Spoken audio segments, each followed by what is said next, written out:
Saudara, PBNU mengadakan konferensi pers terkait sikapnya terhadap konflik yang terjadi di Rempang. Terdapat beberapa pandangan PBNU terhadap konflik yang terjadi di Rempang tersebut. Satu di antaranya yakni memandang pemerintah harap mengambil tanah yang dikelola oleh rakyat selama bertahun-tahun. Terlebih, tanah tersebut bertahun-tahun diolah oleh masyarakat, baik melalui proses redistribusi lahan oleh pemerintah atau pengelolaan lahan. Hal itu disampaikan langsung oleh Ketua PBNU Ulil Absyar Abdallah. Menurut PBNU, hukum haram itu jika pengambil alihan lahan oleh pemerintah dilakukan secara sewenang-wenang. Pemerintah tetap memiliki kewenangan untuk mengambil alih tanah rakyat dengan syarat sesuai ketentuan hukum perundang-undangan. Ulil kemudian mengatakan PBNU meminta kepada pemerintah agar mengutamakan musyawarah dan menghindari pendekatan koersif.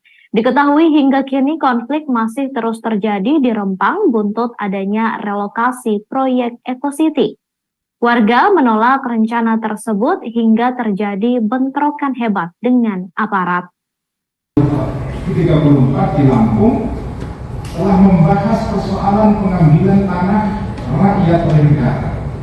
PBNU berpandangan bahwa tanah yang sudah dikelola oleh rakyat selama bertahun-tahun, baik melalui proses kick-off atau redistribusi lahan oleh pemerintah atau pihak pengelolaan lahan, maka hukum pengambil alihan tanah tersebut oleh pemerintah adalah haram. Namun demikian, PBNU perlu menegaskan kembali agar menjadi perhatian semua pihak bahwa hukum haram tersebut jika pengambil alihan tanah oleh pemerintah dilakukan dengan sewenang-wenang.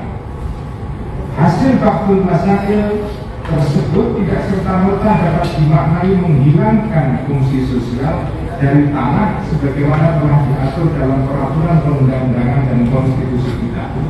Pemerintah tetap memiliki kewenangan untuk mengambil alih tanah rakyat dengan syarat mengambil alih dilakukan sesuai dengan ketentuan hukum dan peraturan perundang-undangan, dengan tujuan untuk menciptakan sebesar-besar kemakmuran rakyat dan tentu harus menghadirkan keadilan bagi rakyat pemilik dan atau pengelola lahan.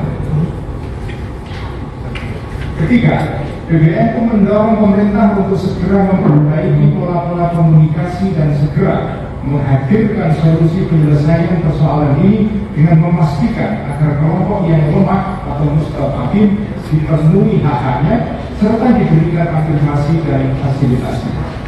Keempat, PBNU mendorong pemerintah pusat dan daerah untuk lebih meyakinkan masyarakat mengenai pentingnya proyek strategis nasional dan kemaslahatannya bagi masyarakat umum, serta memastikan tidak adanya perampasan hak-hak serta potensi kerusakan lingkungan hidup dan sumber daya alam.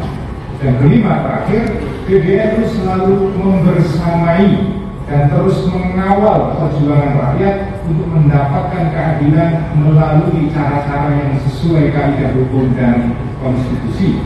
Selanjutnya, PBNU juga menghimbau kepada masyarakat Rempang Malang agar menenangkan diri dengan memperbanyak zikir serta takarrub kepada Allah serta tetap memelihara sikap husnudzon terhadap pemerintah dan aparat keamanan.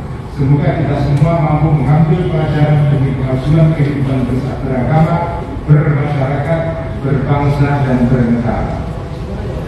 Wallahu muwaffiq ila aqwamit thoriq. Wassalamualaikum warahmatullahi wabarakatuh.